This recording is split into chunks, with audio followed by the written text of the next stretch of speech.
말씀만은 놓지 않는 삶. 베드로전서 1장 13절에서 25절 말씀 가지고 오늘도 하나님을 경험하겠습니다. 그러니까 사람들이 살아가면서 결코 놓지 않는 것이 과연 무엇일까? 한번 생각을 해봤습니다. 사람마다 다르겠죠. 다를까? 아니면 공통적일까? 이것이다고 말하기에는 여러 가지 의견들이 분명히 있습니다. 그렇다면 진정으로 놓지 말아야 할 것이 무엇일까? 그 와중에도 우리는 결코 이건 놓지 말아야 될 것이 무엇일까라는 생각을 하게 됩니다. 여기서 놓지 말아야 된다는 것의 중요한 것은 바로 내가 그것에 대해서 얼마나 중요성을 갖고 있느냐, 그와 관계가 있다라는 거예요. 자신들이 생각했을 때에 자신의 인생에 있어서 매우 중요하다고 생각하는 것은 결코 놓지 않는다는 거죠. 그러나 여기서 우리가 한 가지 알 수 있는 게 있습니다. 놓는다, 놓지 않는다, 이 문제를 항상 내가 선택해 왔다라는 점이에요.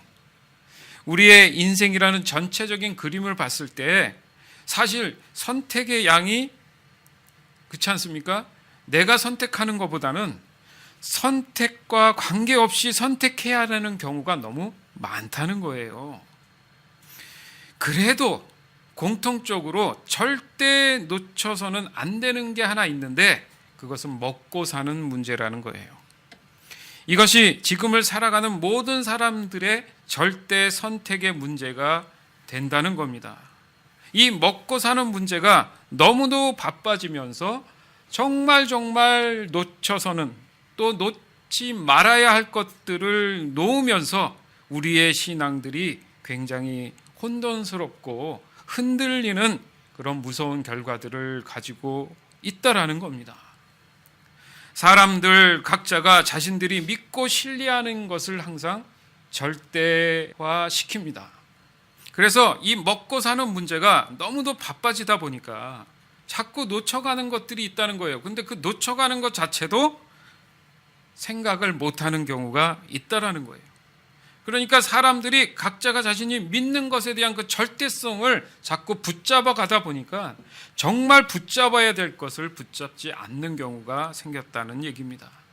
하지만 지금까지 보여준 역사 앞에 그 믿고 신뢰했다라는 그 절대적 가치들이 하나같이 심판대에 오르고 있는 거 여러분들 우리는 역사적으로 보면 잘 알고 있습니다.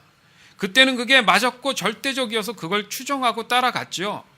그것이 불법이든 합법이든 상관없이 따라가다 보니까 그때는 좋았는데 나중에 그것은 역사 앞에 심판을 받게 되더라는 거죠. 그런 결과로 본다면 적어도 세상이 가지는 절대성은 뭔가 모순이 있다라는 겁니다. 하지만 삶에 있어서 놓치지 말아야 할 것은 분명히 존재합니다. 그러니까 우리가 살다 보면 이것도 맞다 저것도 맞다 이것이 절대적이다 해서 쫓아다니고 그것을 놓지 않고 살았는데 그 와중에도 가장 높은 곳에 위치하면서 절대 흔들림 없이 지금까지도 그 자리 그대로 변함없이 영향력을 주는 것이 있다라는 거죠. 우리가 집을 짓는데 그냥 이렇게 벽이 세 있는 것 같아도 중간중간에 우리가 보이지 않는 그곳에 기둥이라는 게 있어요. 뼈대라는 게 있어요. 기초라는 게 있습니다. 그게 흔들리면 어떻게 돼요? 그 집은 쉽게 무너진다는 거죠. 좀 전에 말씀드렸던 절대적 그 위치에서 흔들리지 않고 우리를 끊임없이 영향력을 주고 있는 무언가가 있는데 우리가 눈에 보이지 않기 때문에 그것을 때로는 놓치고 산다 이겁니다.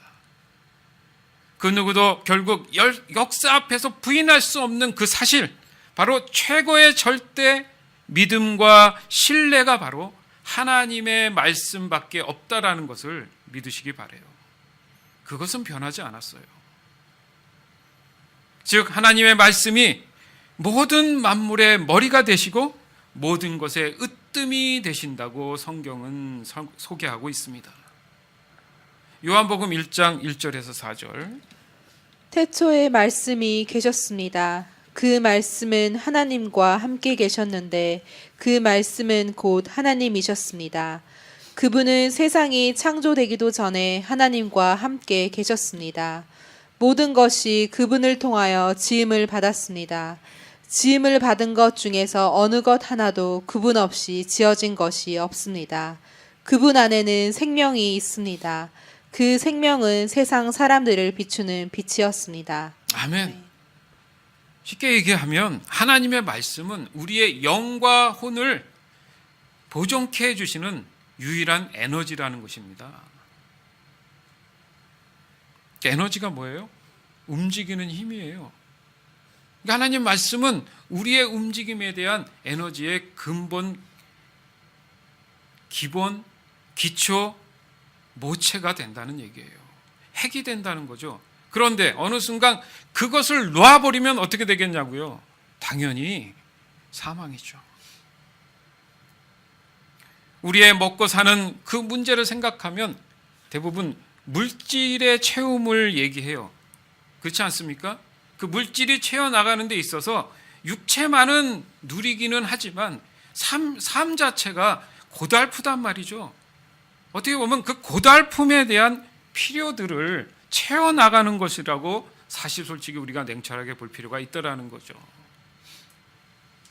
멕시코 선교를 갔지만 환경의 어려움은 있지만 그들이 몸부림치는 것은 하나님이고 구원입니다.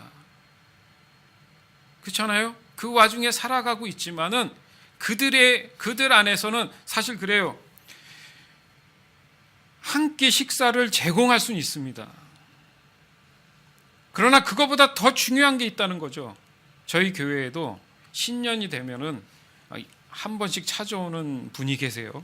그 미국 분이신데 여러 가지 이유로 좀 도와달라는 거예요.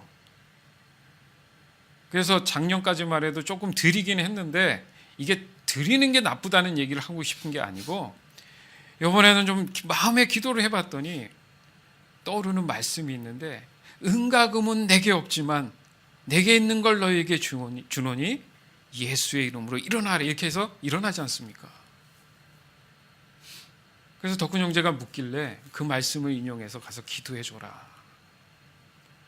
왜냐하면 지난번에는 유틸리티비가 없다 그랬는데 이번에는 수술했다고 또 뭐가 필요하다고. 그러니까 작년이나 올해나 달라진 게 없어요, 사람이. 그러면 저희 교회만 오겠습니까, 그분이? 한두 푼 드리는 건 괜찮은데 바뀌는 삶은 없잖아요. 그래서 말씀으로 은과 금은 우리에겐 없습니다. 그러나 당신을 위해 기도할 테니까 예수 믿고 구원 받으셔서 새로운 삶을 살아가십시오. 이게 그분한테는 큰 선물인 줄 믿습니다. 우리가 선교를 가는 이유가 그건 거예요. 잠깐 가서 뭔가를 도와주는 의미가 아닙니다. 그들에게 복음이 증거돼서 그 삶 안에 자유함을 얻기 위함이에요. 믿으시죠? 따라서 하나님의 말씀이 우리의 삶을 주관하지 않는다면 우리는 결국 물질의 노예, 또 정욕의 노예, 탐욕의 노예가 될 수밖에 없습니다. 그러면 그 삶은 항상 기쁨보다는 항상 고통 속에서 괴로워하면서 고민 속에서 반복적인 삶을 살아갈 수밖에 없다라는 거예요. 그럼 지쳐요, 사람이 그렇잖아요. 열심히 하면 뭔가 결과도 있어야 되는데 결과가 없으면 지칩니다. 그러면 시험에 드는 거예요. 디모데후서 3장 13절에서 17절. 악한 사람들과 속이는 자들은 더욱 악하여져서 속이기도 하고 속기도 하나니 그러나 너는 배우고 확신한 일에 거하라. 너는 내가 누구에게서 배운 것을 알며 또 어려서부터 성경을 알았나니 성경은 능히 너로 하여금 그리스도 예수 안에 있는 믿음으로 말미암아 구원에 이르는 지혜가 있게 하느니라. 모든 성경은 하나님의 감동으로 된 것으로 교훈과 책망과 바르게 함과 의로 교육하기에 유익하니 이는 하나님의 사람으로 온전하게 하며 모든 선한 일을 행할 능력을 갖추게 하려 함이라. 아멘. 참 말씀 잘하는 말씀인데요. 내 삶에 진정으로 이게 적용이 되느냐의 문제가 가장 중요하다는 얘기를 한 겁니다. 좀 불편한 얘기일 수 있는데 보세요. 우리 지금 너무 쉽게 접하는 이 성경들 너무 흔하지 않습니까? 요즘은 종류도 많고. 그런데 책꽂이나 책장에서 잠자는 성경책이 얼마나 많은 줄 아세요? 여러분 댁에서도 아마도 잠자는 성경책이 어렵지 않게 확인될 수 있어요. 그 다음에 책상 위에 얹어져 있는 그 성경책이 애물단지가 돼서 뭘 좀 하려면 이쪽으로 옮겼다 저쪽으로 옮겼다, 그 잠자는 성경책이 있지 않습니까? 또 어떤 분들은 자동차 안에다가 두고 다니시는 분도 있어요. 맨 보면 그 자리에 맨날 잠자고 있어 그 성경이. 또 가방 속에 한번 넣어놨는데 나오질 않아요. 때로는 또 성경을 잃어버렸어. 어디 있는지 알지도 못해. 어떤 사람은 심지어 성경을 아예 교회 그 자리에 놓고 가요. 근데 그 다음 주에 와가지고 성경 말씀 본문 확인할 때만 보고 또 놓고 가. 요즘은 스마트폰이 참 편리해졌죠. 너무 합리적입니다. 그래서 성경을 버전대로 쉽게 찾습니다. 그럼에도 불구하고 성경 안 열어봅니다. 언젠가부터 이 성경이 그 숲속에 잠자는 공주가 됐어요. 누군가 깨워줘야 돼. 예? 너무 흔해져도 문제입니까? 제일 강력한 능력과 힘을 가진 이 성경이 도리어 외면당하고 있는 지금을 우리는 살아가고 있음을 우리는 정확하게 솔직히 현실을 봐야 되는 거예요. 성경책만 가슴에 끼고 다닌다고, 옆에 두고 다닌다고 역사가 일어나는 게 아닙니다. 다시 말하자면 인생에 있어서 진정으로 놓아서는 안 될 것은 다른 거는 몰라도 오직 하나님의 말씀만은 놓지 않는 삶을 유지하는 것이 바로 인생의 참 비결인 줄 믿습니다. 오늘 본문을 보면 그래요. 우리 인생에 흔들리지 않는 힘의 근원이 무엇인지 사실 말씀하고 있는 겁니다. 따라서 오늘 이 말씀을 함께 나눌 때에 묵상하고 상고하실 때에 더욱 하나님의 말씀만은 놓지 않는 저와 여러분들이 되기를 주님의 이름으로 축원합니다. 자, 베드로전서 1장 13절에서 16절. 그러므로 여러분은 마음을 가다듬고 자신을 잘 지키십시오. 예수 그리스도께서 다시 오실 그날에 여러분이 받게 될 은혜의 선물에 모든 소망을 두시기 바랍니다. 전에는 몰라서 하고 싶은 대로 악한 일을 저질렀지만 이제는 하나님께 순종하는 자녀로서 예전처럼 살아서는 안 되는 것입니다. 여러분을 불러주신 하나님께서 거룩하신 것처럼 여러분도 모든 행동에 거룩한 사람이 되십시오. 성경에도 내가 거룩하니 너희도 거룩하도록 하여라 하고 말씀하셨습니다. 아멘. 아멘. 자, 성경은 그 율법과도 같은 거죠. 그렇죠? 그건 뭐냐면 죄를 알게 하는 방법이란 말이죠. 그러니까 성경을 보면 내가 어떻게 살아야 될지가 정해져 있는 것을 알 수가 있다는 거예요. 그러니까 성경을 접하지 않으면 모른다는 얘기가 되죠. 그 말씀에 딸려온 것이 바로 내가 거룩하니 너희도 거룩하라는 거예요. 그러니까 하나님이 그 거룩에 대해서 알려줬기 때문에 이제 거룩한 삶을 살아야 된다고 말씀하시는 겁니다. 따라서 여러분은 마음을 가다듬고 자신을 잘 지키시기 바랍니다. 이 말씀이 여기에 있는 겁니다. 그러니까 이 말씀은 하나님의 말씀으로 죄를 다스리라는 거예요. 이게 바로 창세기에 이미 언급된 부분이 있습니다. 그래서 창세기 4장 7절에 개역 개정 버전으로 보면 내가 선을 행하면 어찌 낯을 들지 못하느냐, 선을 행하지 아니하면 죄가 문에 엎드려 있느니라. 죄가 너를 원하나 너는 죄를 다스릴지니라. 이게 하나님이요 가인에게 한 말이에요. 동생 아벨을 어떻게 했습니까? 그럼에도 불구하고 죄를 다스릴 수 있다라는 얘기를 하시면서 다스릴 수 있는 전제가 바로 선하게 살아라. 이 선함에 대한 것을 우리가 깨달아야 된다는 얘기예요. 착하게 산다는 개념으로 이해하면 안 되는 거예요. 하나님이 말씀하신 이 선이 뭔지를 알아야 된다는 얘기죠. 그건 성경만이 말씀해 주시고 있는 거예요. 그런데 문제는 하나님 입장에서 봤을 때 믿음의 상태를 보시기 때문에 하나님의 그 은혜 가운데에 이런 사람들은 거하기가 어렵다는 얘기예요. 하나님의 은혜를 받기 위해서는 내가 은혜 받을 만한 뭐가 돼 있어야 돼요? 태도나 자세나, 그렇죠?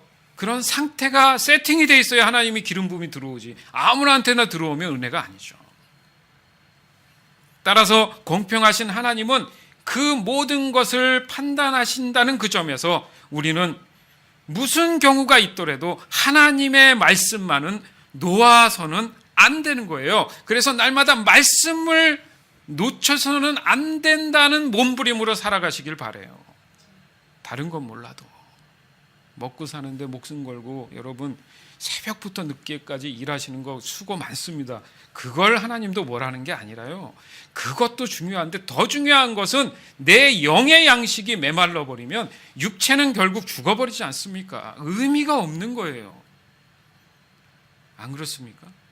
많이 버는 것도 좋은데 그 영혼은 어떻게 됩니까? 하나님이 가장 가슴 아파하시는 부분이 이런 부분인 거예요. 온전한 신앙생활 잘하면서 우리 삶 가운데서도 누리며 살면 얼마나 좋겠습니까? 베드로전서 1장 17절. 여러분은 하나님을 아버지라고 부르면서 기도합니다. 우리 아버지는 각 사람의 행동을 공평하게 판단하십니다. 그러므로 여러분은 이 세상에 사는 동안 하나님을 경외하며 살아야 할 것입니다. 아멘.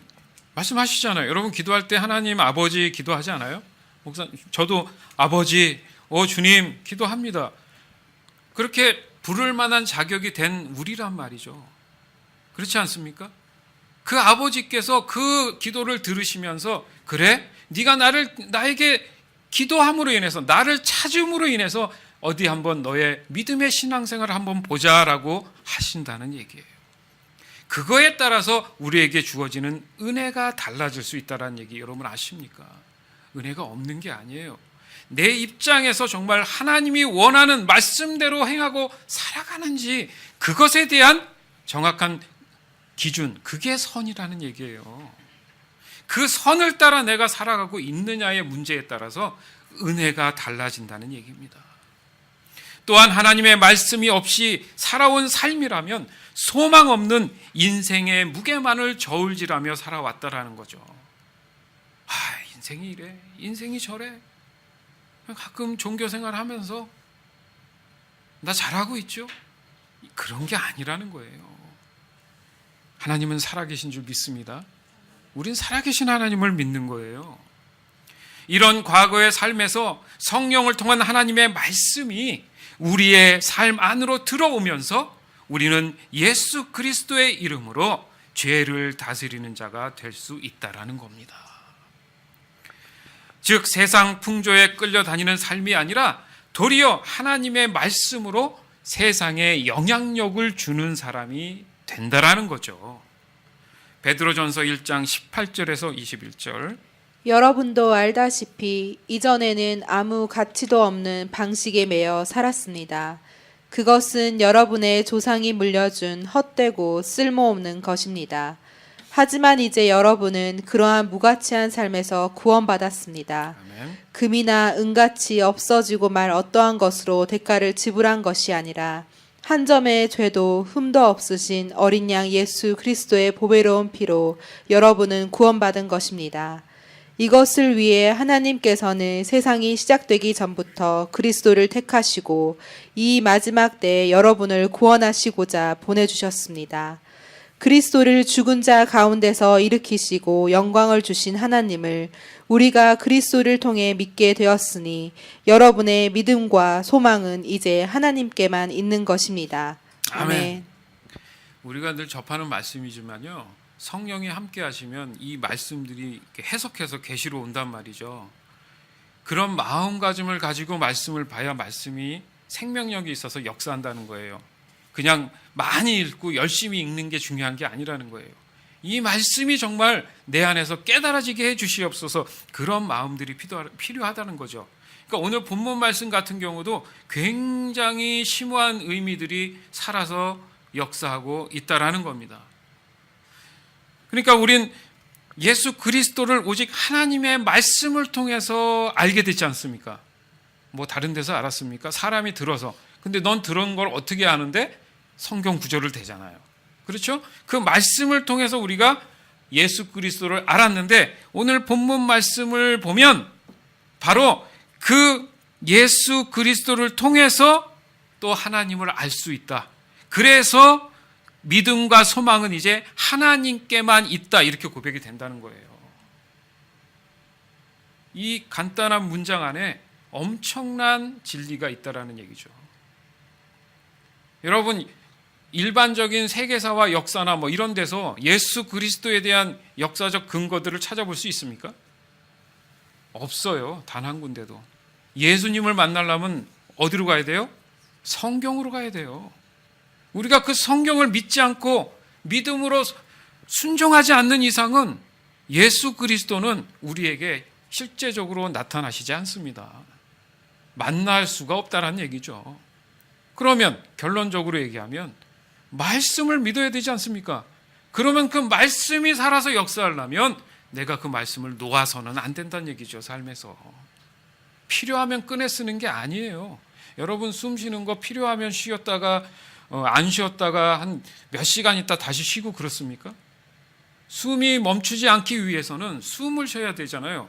그 숨을 내가 쉬고 있다라는 것 자체가 말씀을 놓지 않는 거와 동일하다는 거예요. 왜요? 말씀은 영의 양식이라고 하시지 않습니까? 아멘? 오직 하나님의 말씀만으로 우리는 예수 그리스도를 받아들인 것입니다. 그리고 구원을 통해 살아계신 하나님을 경험할 수 있다라는 거예요. 아, 이걸 누가 하셨어요? 하나님의 은혜로 하셨습니다. 그래서 예수님이 십자가에 오르셨고 죽으셨고 3일 만에 부활하셨기 때문에 그것으로 인해서 내가 이제 거듭날 수 있습니다. 라고 얘기할 때 누가 하셨는데요? 하나님의 은혜입니다. 그럼 어떤 하나님이죠? 이렇게 시작이 되는 거예요. 성경을 보세요. 이렇게 되는 겁니다. 따라서 우린 절대로 하나님의 말씀만은 놓지 않는 삶을 살아야 될 줄 믿습니다. 그리스도를 죽은 자 가운데에서 일으키시고 영광을 주신 하나님을 우리가 그리스도를 통해 믿게 되었으니 여러분의 믿음과 소망은 이제 하나님께만 있습니다. 따라서 이 말씀을 따라 우리가 믿음 안에서 입술로 고백할 수 있는 것은 믿음과 소망은 이제 저에게 오직 하나님께만 있는 줄 믿습니다. 주님, 이렇게 신앙을 고백할 줄 알아야 된다는 얘기죠. 이를 위해 우리가 할 수 있는 게 뭐냐? 하나님의 말씀을 붙잡고 매일매일 붙잡고 그 말씀대로 순종해 보는 거예요. 그러니까 여러분을 약간 좀 더 귀찮게 하는 거예요. 통독을 해야 된다, 이렇게 써봐라, 뭐 이런 걸 하는 이유가 거기 있다라는 겁니다. 그것이 말씀만을 놓지 않는 우리의 삶이 되는 것인데 그것에 따라오는 것이 바로 우리는 죄로부터 자유해야 된다는 거예요. 왜냐하면 죄에 대한 해방 때문에 내가 예수 그리스도를 믿는 거지 않습니까? 그것을 근거 삼는 것이 바로 하나님 말씀이라는 거예요. 왜요? 죄가 왜 싫습니까? 죄는 구원받지 못하는 거예요. 결국 지옥으로 간다는 얘기잖아요. 그 누구도 지옥을 원하는 사람은 없습니다. 근데 저는 원하는데요. 전 지옥 가도 상관없어요. 그건 정말 죄송한 얘기인데 어리석은 거예요. 왜냐하면 지옥이 어떤지 정의, 지식이 없는 거예요. 그렇지만 재밌는 것은 바로 지옥도 하나님 말씀 안에 보면 설명되어 있다라는 거예요. 가장 명확한 설명은 지옥은 우리를 위해서 만들어진 게 아니라는 거예요. 지옥은 온전히 사단 마귀를 위해서 만들어진 거지 우리를 위해 만들어진 게 아니에요. 자, 바꿔서 얘기하면 우리가 갈 곳이 아니라는 거예요. 믿으십니까? 이건 성경 말씀에 있어요. 근데 사단은 자꾸 착각을 일으켜서 이렇게 하면 너 지옥 가. 그러면 우리는 알면 어떻게? 말씀을 알기 때문에 나는 지옥 가려고 지음받지 않았는데 지옥은 너를 위해서 가는 거야. 예수 이름으로 명하느니 사단아 내게서 떠나거라. 하나님 말씀대로 하면 사단은 들어올 수가 없습니다. 근데 그 말씀을 모르면 속는 거예요. 그들이 하는 거 뭡니까? 속이는 겁니다. 그래서 우린 사망에서 생명으로 다시 거듭난 삶을 살아갈 수 있다라는 거예요. 이 모든 사실은 오직 하나님 말씀을 통해 우린 알 수 있을 뿐입니다. 베드로전서 1장 22절에서 25절. 여러분은 진리에 순종하여 자신을 깨끗하게 하였고 진심으로 형제를 사랑할 수 있는 마음을 갖게 되었으니 이제는 온 마음으로 서로 깊이 사랑하십시오. 여러분은 다시 태어났습니다. 이 새 생명은 죽어 없어질 것으로부터 난 것이 아니라 결코 죽지 않는 것으로부터 생긴 것입니다. 여러분이 다시 태어난 것은 영원한 하나님의 살아있는 말씀에 의한 것입니다. 이는 성경에 기록된 말씀입니다. 모든 인간은 풀과 같고 그들의 권력도 들에 핀 꽃과 같으니 풀은 시들고 꽃은 떨어지나 주님의 말씀은 영원히 살아있다. 이것이 여러분에게 전해진 말씀입니다. 아멘. 그러니까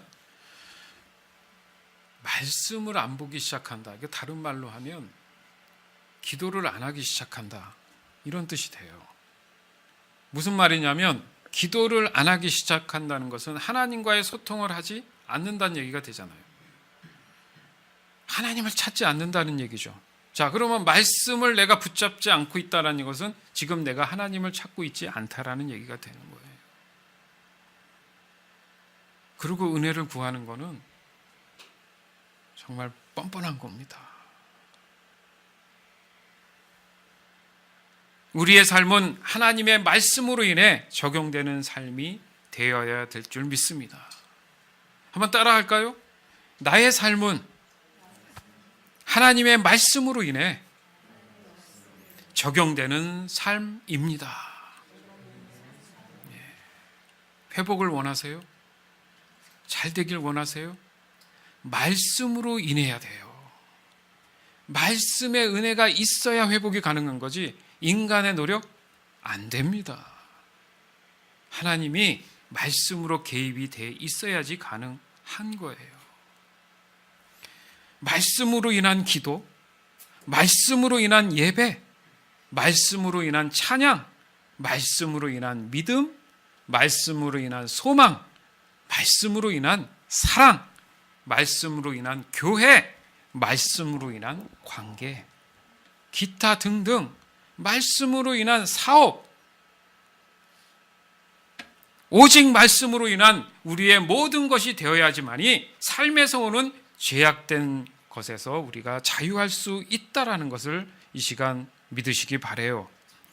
사랑하는 여러분, 하나님은 오직 하나님의 말씀을 성령을 통해 우리에게 계시하고 계십니다. 이미 우리에게 주어진 이 말씀들이 혹여나 그냥 글자일 뿐 있을 수 있어요. 그러니까 그냥 눈에 보이는 글씨에서 끝난다는 얘기죠. 그 이상도 그 이하로 내게는 의미가 없을 수 있다라는 얘기예요. 그럼 무슨 소용이 있겠습니까? 하지만 그 말씀이 생명이 되기 위해서는 그 말씀 안으로 내가 깊이 몸부림치며 들어가 줘야 된다는 얘기죠. 그게 대가지불이에요. 그게 우리가 할 수 있는 대가지불이 그거란 얘기입니다. 이것이 바로 말씀만을 놓지 않는 삶인 줄 믿습니다. 그 결과 죄로부터 해방되며 진정한 자유를 누리며 살아갈 수 있는 겁니다. 이제 아무리 바쁘다는 이유나 다른 것에 시간이 모자란다 할지라도 결코 하나님 말씀만은 놓지 않는 믿음과 소망이 있는 삶을 몸부림치며 지켜나가는 저와 여러분들이 되기를 주 예수 그리스도의 이름으로 간절히 축원합니다. 아멘.